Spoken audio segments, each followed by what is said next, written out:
आप सभी को मेरा नमस्कार।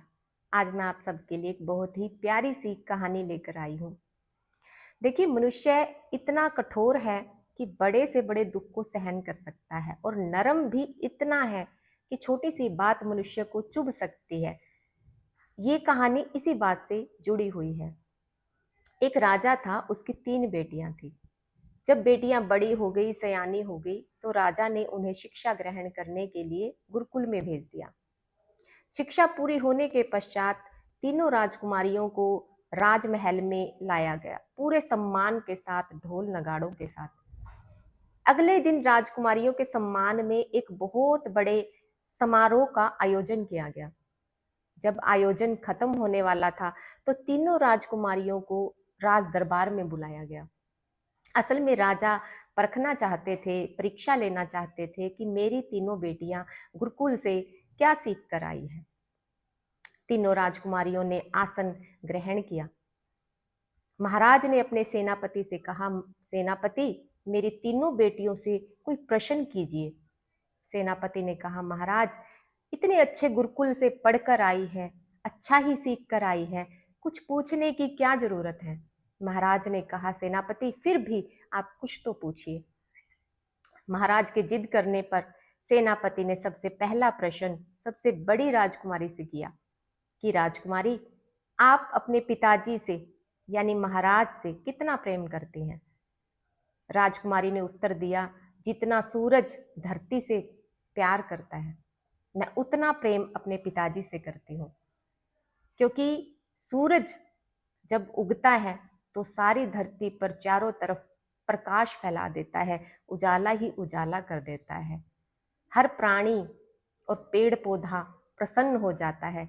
सूर्य की ऊर्जा के बिना किसी का काम नहीं चल सकता। उसी तरह मैं अपने पिताजी से अत्यंत प्रेम करती हूँ। राजकुमारी के इस उत्तर से सभी बहुत प्रसन्न हुए। पूरे सभागार में तालियों की गूंज थी। महाराज की प्रसन्नता का कोई ठिकाना नहीं था कि मेरी बेटी ने बहुत ही बुद्धिमता भरा हुआ उत्तर दिया है। फिर सेनापति दूसरी राजकुमारी के पास जाते हैं और उससे यही प्रश्न करते हैं कि राजकुमारी, आप अपने पिताजी से कितना प्रेम करती हैं। दूसरी राजकुमारी ने कहा कि मेरे पिताजी अपनी प्रजा से जितना प्रेम करते हैं, मैं मेरे पिताजी से उतना ही प्रेम करती हूँ। यानी एक महाराज के लिए उसकी प्रजा उसके बच्चे के समान होती है। महाराज उनका खान पान, रहन सहन, सुख दुख, हर चीज का ख्याल रखते हैं। सभी बहुत प्रसन्न हुए। एक बार फिर पूरे सभागार में तालियां गूंज उठी। महाराज दूसरी राजकुमारी के उत्तर से अत्यंत भावुक हो गए, प्रसन्न हो गए। तब सेनापति ने अपना तीसरा प्रश्न छोटी राजकुमारी के पास जाकर दोहराया कि आप अपने पिताजी से कितना प्रेम करते हैं। छोटी राजकुमारी ने उत्तर दिया कि लोग भोजन में जितना नमक खाते हैं, मैं उतना ही प्रेम अपने पिताजी से करती हूँ। किसी को ये उत्तर समझ नहीं आया कि इसमें कितनी गहराई थी। महाराज का मुंह लटक गया कि ये कैसा नीरस उत्तर दिया है छोटी राजकुमारी ने। शायद इसकी शिक्षा में कोई कमी रह गई है। महाराज ने सेनापति को आदेश दिया कि कल राजकुमारी को वापिस गुरुकुल छोड़कर आना है। जब इसकी शिक्षा पूरी हो जाएगी, कुछ समय के पश्चात हम इसे वापिस ले आएंगे। अगले दिन सेनापति राजकुमारी को गुरुकुल में छोड़ने के लिए ले जाने लगा। रास्ते में उसने छोटी राजकुमारी से पूछा कि राजकुमारी, आपने ऐसा क्या गलत कह दिया कि महाराज आप पर गुस्सा हो गए, जबकि आपका उत्तर बहुत ही अच्छा और सटीक था। राजकुमारी ने कहा, सेनापति, शायद मेरे पिताजी कुछ और सुनना चाहते थे और मेरी कही बात उन्हें समझ नहीं आई। मेरी बात की गहराई को वो समझ नहीं पाई, क्योंकि उनके हिसाब से मैंने उत्तर नहीं दिया। कोई बात नहीं, पिताजी का आदेश है, आप मुझे गुरुकुल में छोड़ आइए।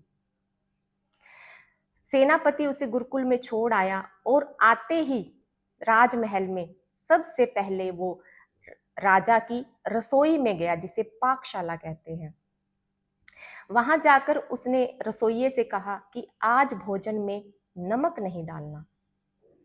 रसोइया बड़ा अचंभित था कि ये कैसी बात कर रहे हैं सेनापति, लेकिन सेनापति की बात को वो टाल नहीं सकता था और बिना नमक का भोजन महाराज के लिए तैयार हो गया।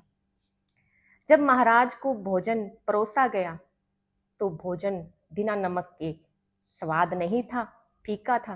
तो महाराज आग बबूला हो गए कि ये कैसा भोजन है, इसमें नमक ही नहीं है। भला नमक के बिना भोजन का कैसा स्वाद, कोई खा सकता है बिना नमक का भोजन? और जब ये बात महाराज ने कही तो महाराज को एकदम अपनी बेटी की याद आई कि मैं उतना ही प्यार करती हूँ जितना लोग भोजन में नमक से प्यार करते हैं। और महाराज को अपनी बेटी के उत्तर का अर्थ, उसकी गहराई समझ में आई और उन्हें बड़ा पश्चाताप हुआ। अगले ही दिन महाराज स्वयं अपनी बेटी को लेने गए, ढोल नगाड़ों के साथ उसे वापस पूरे सम्मान के साथ राजमहल में लेकर आई और बेटी का अगले दिन पूरी प्रजा के सामने पूरा सम्मान किया। देखिए, कई बार रिश्तों में भी ऐसा ही होता है। सामने वाला हमसे किसी जवाब की उम्मीद करता है कि ये ऐसे बोलेगा, पर हम वैसा उत्तर ना देकर कुछ और कह देते हैं, लेकिन सामने वाला हमारे उत्तर से संतुष्ट नहीं होता और वो अप्रसन्न हो जाता है, दुखी हो जाता है। लेकिन ऐसे में हमें सामने वाला जो उत्तर दे रहा है उसकी बात को समझने का प्रयास करना चाहिए, उसकी बात की गहराई को दिल और दिमाग में उतारना चाहिए, सामने वाले की बात को समझने का प्रयास करना चाहिए कि वो हमें क्या कहना चाहता है। हमें एक ऐसी सोच नहीं बनानी चाहिए कि सामने वाला यही उत्तर दे जो मैं सोच रहा हूँ। अगर आपको मेरी बात अच्छी लगी तो लाइक शेयर फॉलो जरूर करना। धन्यवाद।